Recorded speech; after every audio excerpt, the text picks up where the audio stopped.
하나님의 말씀은 누가복음 2장 41절에서 52절 말씀입니다. 누가복음 2장 41절에서 52절 말씀입니다. 제가 가진 성경으로는 신약성경 90면입니다.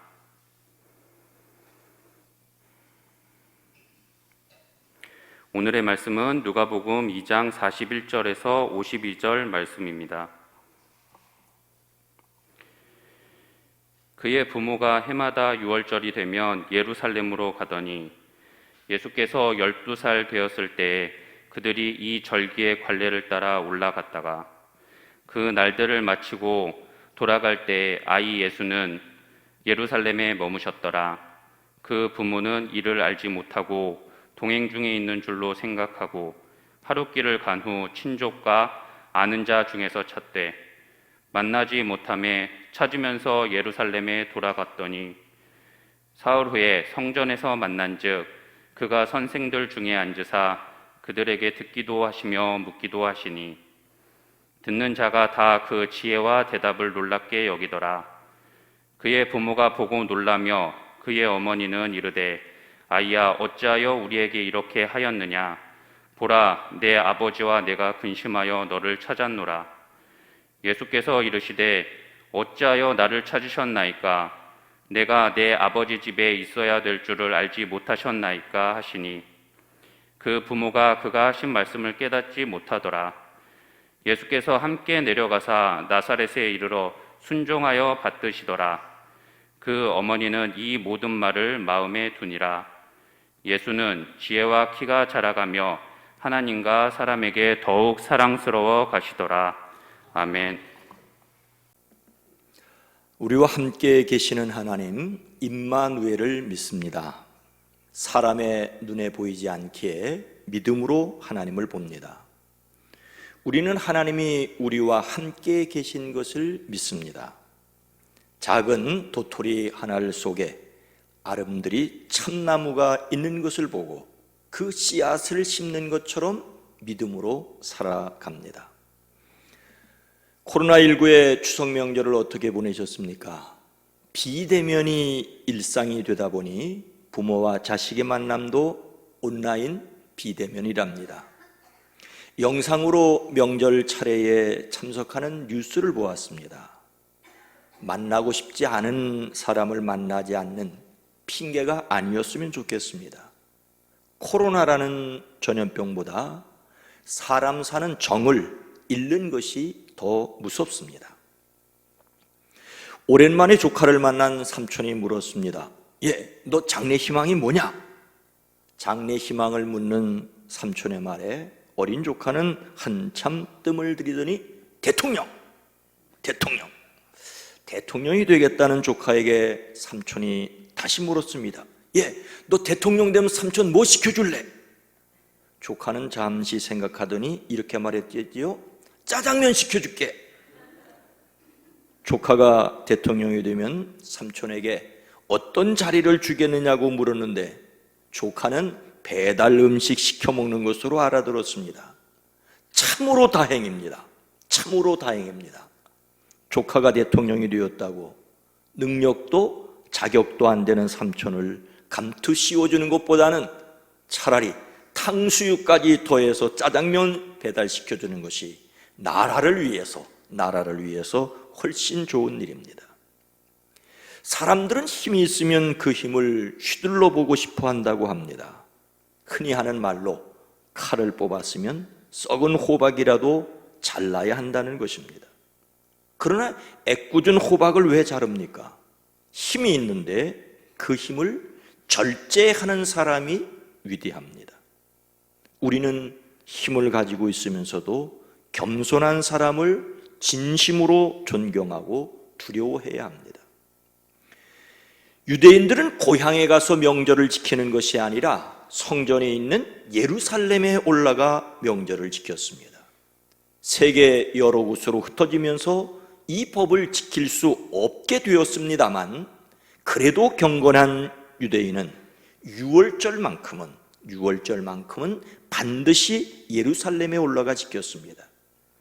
경건한 마리아와 요셉 해마다 유월절에 예루살렘으로 올라갔습니다. 예수님께서 12살이 되는 해에도 그들은 절기의 관습을 따라 유월절을 지키러 예루살렘에 올라갔습니다. 그런데 그들이 절기를 마치고 돌아올 때 소년 예수님은 예루살렘에 그대로 머물러 계셨습니다. 부모는 이것을 모르고 하룻길을 갔습니다. 당시 이런 여행은 남자끼리 여자끼리 무리를 지어 다녔습니다. 아이들은 형편에 따라서 한쪽에 있었는데 마리아와 요셉은 소년 예수님이 서로 상대 쪽에 있을 거라고 생각하였습니다. 예루살렘에서 하룻길을 가서 숙소에 이르러서야 아이가 없다는 사실을 확인했습니다. 그제야 어린 아들을 찾고 또 찾으며 예루살렘으로 돌아갔습니다.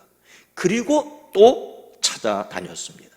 46절과 47절 말씀입니다. 사흘 후에 성전에서 만난즉 그가 선생들 중에 앉으사 그들에게 듣기도 하시며 묻기도 하시니 듣는 자가 다 그 지혜와 대답을 놀랍게 여기더라.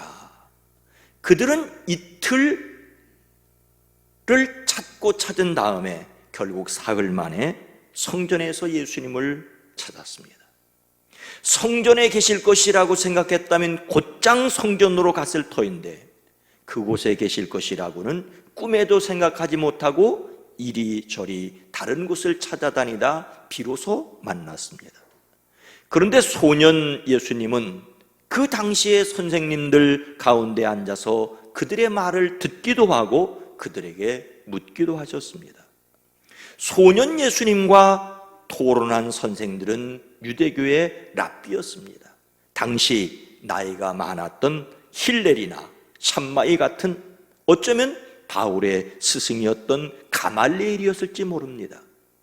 이름 있는 선생이 어린아이와 토론하는 것은 유대인들에게 매우 흔한 일이었고 장려하는 바였기 때문에 전혀 이상하지 않습니다. 문제는 그들이 예수님의 지혜와 대답을 놀랍게 여겼다는 것입니다. 여기서 놀랍게 여기다는 말은 본래 제정신을 잃다라는 뜻입니다.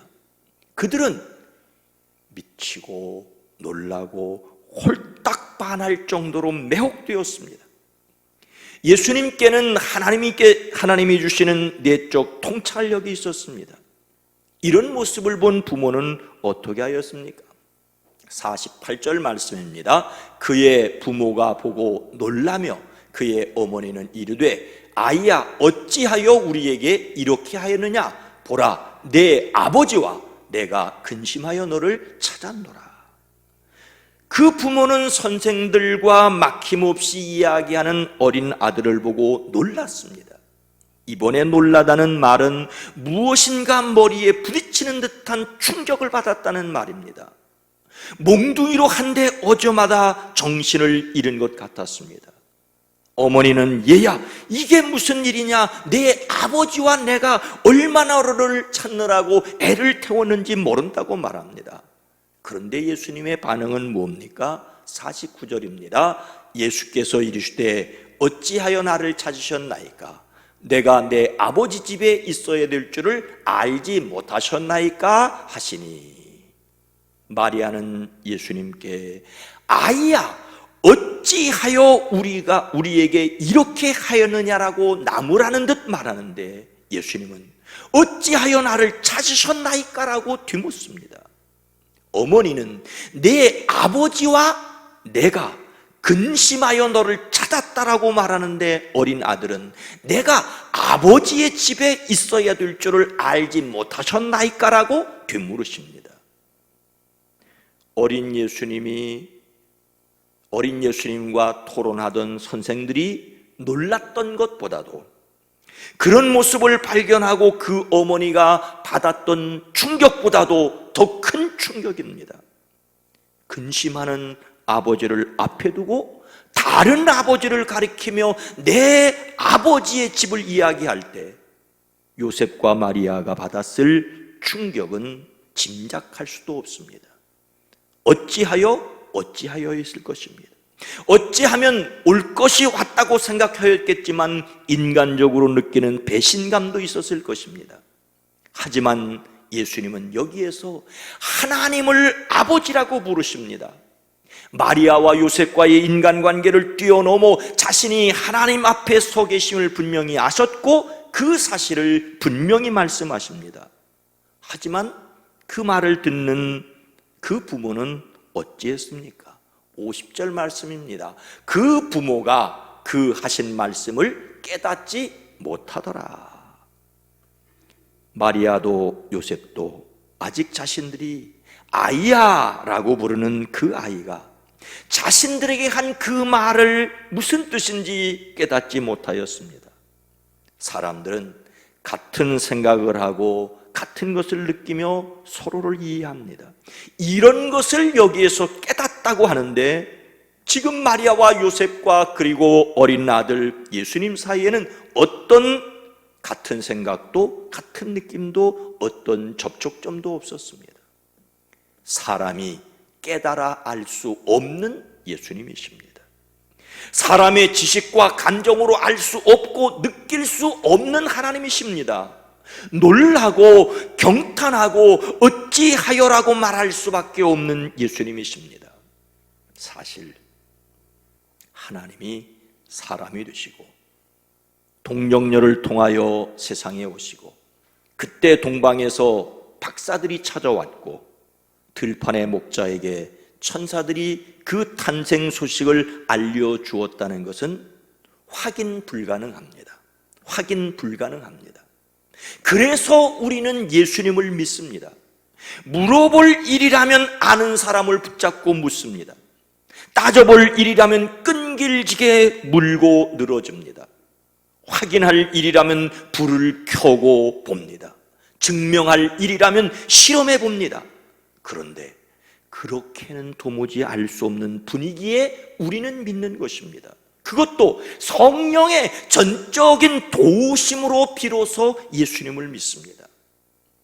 한때 씹고 뜯고 맛보고 즐기고 씹고 뜯고 맛보고 즐기고 이런 광고가 유행을 했죠. 어느 잇몸약 광고인데 그 약을 먹으면 잇몸이 튼튼해져서 씹고 뜯고 맛보고 즐긴다는 내용입니다. 어쩌면 지난 추석에 갈비는 그렇게 드셨을지 모릅니다. 그러나 하나님은 그렇게 경험할 수 없습니다. 다만 믿음의 세계 안에서 하나님을 경험합니다. 이런 믿음을 가진 우리는 이 믿음을 가지지 못한 사람을 이해해야 합니다. 믿는 사람에게는 전혀 이상한 일이 아니지만 믿지 않는 사람에게는 도리어 믿는 사람이 이상할 수 있다는 것입니다. 그리고 믿는 사람들 중에는 정말 이상한 사람들도 많습니다. 그러니 하나님의 은혜를 먼저 받은 사람들로서 다른 사람들에게 너그러우시기 바랍니다. 삶이 그대를 속일지라도가 아니라 교회가 자신을 속인다고 생각하는 사람들이 있을지라도 슬퍼하거나 노여워하지 마십시오. 하나님을 굳게 믿음으로 세상을 살아가시기를 주님의 이름으로 축복합니다. 그런데 말입니다. 오늘 말씀은 전혀 예상하지 못한 것으로 흘러갑니다. 12살에 세상을 깜짝 놀라게 하셨던 분이라면 당장 예루살렘의 썩은 종교를 뒤집어 엎어야 하는 것이 아니겠습니까?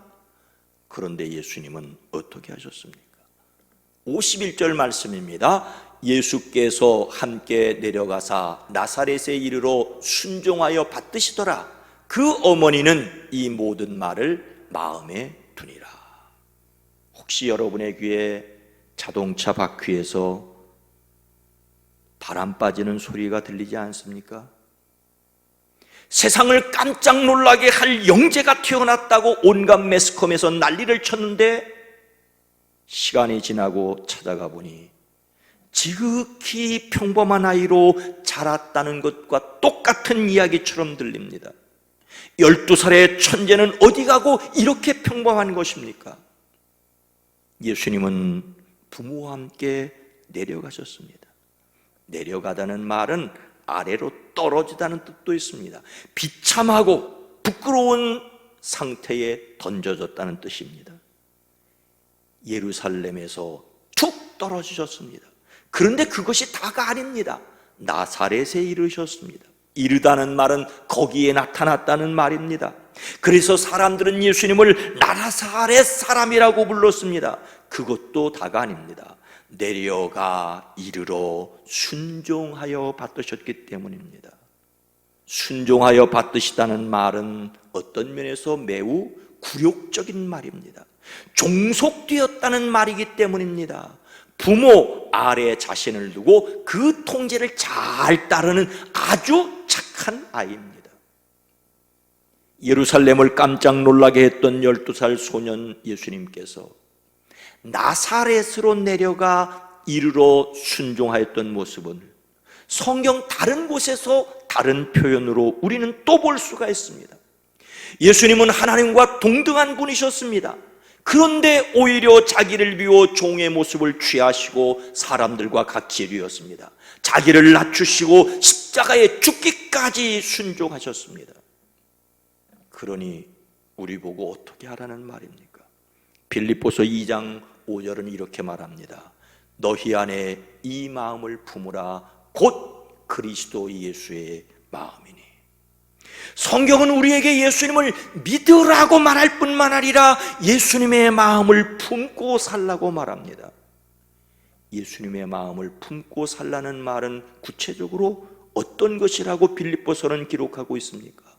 무슨 일을 하든지 경쟁심이나 허영으로 하지 말고 겸손한 마음으로 하고 자기보다 서로 남을 낮게 여기라고 말하고 있습니다. 계속해서 또한 여러분은 자기 일만 돌보지 말고 서로 다른 사람의 일도 돌보아 주라고 말하고 있습니다. 이것이 곧 사람이 되어 십자가에서 돌아가시기까지 복종하신 예수님의 마음을 가지고 사는 것입니다. 우리를 구원하신 놀라우신 예수님을 믿어야 할 뿐만 아니라 낮아지고 순종하신 예수님을 본받아야 합니다. 사람에게 순종하신 예수님을 본받아야 합니다. 앞서 말씀드린 대로 믿는 사람에게는 전혀 이상한 일이 아니지만 믿지 않는 사람은 전혀 알 수 없기에 이상한 말들을 하고 있지 않습니까? 그렇더라도 믿음이 없어서 그렇다고 이해하고 내팽개치지는 말아야 합니다. 자신을 천국 안방에 앉아있는 사람처럼 다른 사람을 지옥 안방으로 몰아넣지 말아야 한다는 말입니다. 우리는 하나님의 은혜를 먼저 받은 사람으로서 세상을 향하여 손을 펴야 합니다. 예수님의 마음을 품고 예수님을 닮아가야 합니다. 이것이 예수님을 믿는 진짜 그리스도인이라는 사실을 기억하시기를 주의 이름으로 축복합니다. 예수님은 우리가 믿어야 할 뿐만 아니라 본받아야 할 모범이십니다. 예수님은 낮아지셨습니다. 그래서 하나님께서는 죽음에서 살리시고 하늘에 오르게 하시고 모든 이름 위에 뛰어나게 하셨습니다. 우리는 이런 예수님을 믿음으로 살아야 합니다. 어떻게 살 수 있습니까? 52절 말씀입니다. 예수는 지혜와 키가 자라가며 하나님과 사람에게 더욱 사랑스러워 가시더라. 예수님은 지혜와 키가 자라고 하나님과 사람에게 더욱 사랑을 받으셨습니다. 자라다는 말은 마치 소떼와 양떼를 때려 몰아서 앞으로 내밀어 가는 것입니다. 노쇠덩어리를 망치로 두들겨서 넓게 늘려가는 것처럼 커지게 하는 것입니다. 예수님은 그렇게 쑥쑥 자라셨습니다. 여느 다른 사람처럼 신체적으로 지적으로 성장하는 과정을 거치셨습니다. 이런 예수님을 가리켜 오늘 본 말씀 바로 앞에 말씀이 있습니다. 아기가 자라며 강하여지고 지혜가 충만하여 하나님의 은혜가 그의 위에 있더라. 이 말씀에 이어서 바로 오늘 본문 말씀 12살 소년 예수님의 이야기가 있습니다. 예수님은 지혜와 키가 자랄 뿐만 아니라 하나님의 은혜를 받음도, 사람에게 사랑받으심도 더욱 풍성하여졌습니다. 은혜라는 말과 사랑이라는 말은 똑같은 말입니다. 중요한 것은 예수님께서 더욱 은혜로워지셨고 사랑스러워지셨다는 것입니다. 12살의 예루살렘 성전에서 당대의 선생들을 놀라게 하셨고, 어머니와 아버지를 놀라게 하셨고, 하나님의 성전을 내 아버지의 집이라고 하신 분이 더 잘할 것이 무엇이 있었겠습니까? 그런데 그런 분이 나사렛에 내려가 이르러 순종하여 섬기셨습니다. 뿐만 아니라 더욱 자라나셨다는 내용을 굳이 성경에 기록하고 있는 이유가 무엇이겠습니까? 온라인 평판관리사라는 말이 있습니다. 온라인 평판관리사, 디지털 장의사라고도 부릅니다. 인터넷 흔적을 지워주는 사람입니다. 온라인의 평판을 관리해주는 업무를 전문적으로 처리한다고 합니다. 즉, 과거 자신이 쓴 댓글을 지워주거나 자신의 동의 없이 온라인에 퍼진 자신의 사진을 없애주는 것입니다. 원하는 기록을 삭제해주는 것이 요즘 최신 직업 중에 하나라고 합니다. 온라인이라는 말은 유선이든지 무선이든지 컴퓨터의 중앙 처리 장치에 연결되어 있다는 말입니다. 얼굴은 안 보이지만 연결되어 있습니다. 컴퓨터에 올린 것은 여러분이 개인적으로 작업한 그 모든 것들은 어딘가에 쌓여 있습니다. 여러분이 여러분의 컴퓨터에서 지우신다고 할지라도 어딘가에 쌓여 있습니다. 엄청난 쓰레기가 어느 컴퓨터 중앙 처리 장치에 남아있다가 그것이 사냥꾼의 눈에 띄어 날카로운 칼이 되어 그 사람의 목을 겨눌 수 있습니다. 그러기 전에 자신이 그 정보들을 먼저 삭제하는 것을 도와주는 것입니다. 온라인 세계뿐만 아니라 사람들은 자신과 관련된 좋은 내용은 퍼뜨리고 나쁜 내용을 감추려고 합니다. 아마도 아브라함이 성경을 마음대로 기록했다면 아내를 팔아먹은 이야기는 지웠을 것입니다. 다윗도 밧세바를 범하고 우리야 장군을 죽인 일은 지우고 싶었을 것입니다. 피할 것은 피하고 알릴 것은 알리고 싶은 인간입니다. 그런데 세상의 그 많은 이야기 중에서 예수님께서 아기로 태어나시고 어린이로 자라셨다는 내용을 성경이 굳이 기록하고 있는 이유는 무엇이겠습니까? 성경에 기록된 것은 모두 남다른 의미가 있습니다. 예수님께서 사람으로 태어나 자라셨다는 말씀을 기록하여 알려줌으로 우리에게 무엇을 말씀하고 계신 것입니까? 빌립보서 2장 12절 말씀입니다. 그러므로 나의 사랑하는 자들아, 너희가 나 있을 때뿐만 아니라 더욱 지금 나 없을 때도 항상 복종하여 두렵고 떨림으로 너희 구원을 이루라. 하나님께서는 사도 바울을 통하여 빌립보의 성도에게 항상 복종하여 두렵고 떨림으로 너희 구원을 이루라고 명령하십니다. 이루라는 말은 우리가 행동하여 달성해야 한다는 뜻이 아닙니까? 우리는 자신의 행동을 통하여 자신의 구원을 완수해야 된다는 말씀이라고도 한 것입니까? 우리는 이 말씀이 사도 바울이 나의 사랑하는 자들아 라고 부르는 성도들에게 한 말이라는 것을 기억해야 합니다. 그들은 이미 하나님의 지극한 사랑을 받았습니다. 그래서 바울이 로마의 감옥에서조차 사랑한다는 말을 전하고 싶은 하나님의 사람들입니다. 그들은 하나님의 사랑을 받았고 그것을 알고 있는 사람들입니다. 그러나 그들은 그 신앙을 지키고 풍성하게 자라가야 할 사람들이었습니다.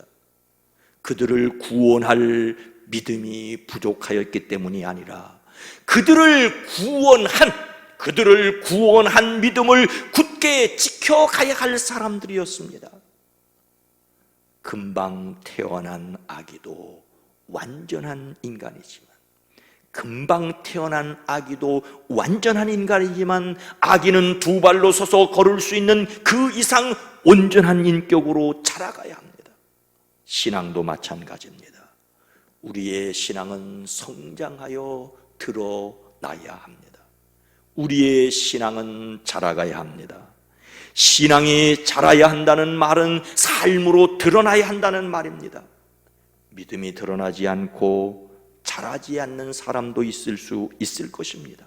그렇다면 그 사람이 정말 예수님을 믿는 사람인지 도무지 알 수가 없습니다. 그 사람이 예수님을 전도하는 제자의 삶을 살지 않는다는 것도 분명합니다. 우리는 하나님의 성품에 참여하는 사람, 그리스도인의 완전을 지향해 가는 사람이어야 합니다. 사랑하는 성도 여러분, 발명왕 에디슨이 남긴 유명한 말 중에 천재는 99%의 노력과 1%의 영감으로 만들어진다는 말이 있습니다. 노력이 중요하다는 말로 들립니다. 그러나 에디슨이 이 말한 핵심은 다른 데 있다고 합니다. 99%의 노력은 당연하고 1%의 영감이 중요한데, 1%의 영감이 중요한데 엄청나게 노력해야 그 영감을 받을 확률이 높아지는 거라고 그는 말했다고 합니다. 우리의 구원은 100% 하나님이 하신 일임을 믿습니다. 우리의 구원은 100% 하나님이 하신 일입니다. 그래서 우리는 100% 순종하는 사람들이 되기를 원하고 나가야 합니다. 하나님에게뿐만 아니라 사람들에게조차 사랑스러워가는 사람들로, 이만하면 됐어가 아니라 주님 나라 갈 때까지 자라가는 제가 되고 여러분이 되어지기를 주님의 이름으로 축원합니다. 거룩하신 하나님, 자비로우신 주님, 선자는 넘어질까 조심하라고 하십니다. 하나님, 이만하면 됐다가 아니라 잡은 줄로 여기지 아니하고 여전히 달음박질했던 바울의 삶의 모습 속에서 우리가 어떻게 살아가야 할지를 깨닫고 말씀 앞에 머리를 숙이고 기도를 통하여 하나님을 바라보게 하옵소서. 주여, 우리를 긍휼히 여기시옵소서. 우리는 부족하지만 은혜로우신 하나님 안에서 다시 일어나고 다시 전진하는 우리 모두가 되어지게 하옵소서. 예수님의 이름으로 간절히 기도드리옵나이다. 아멘.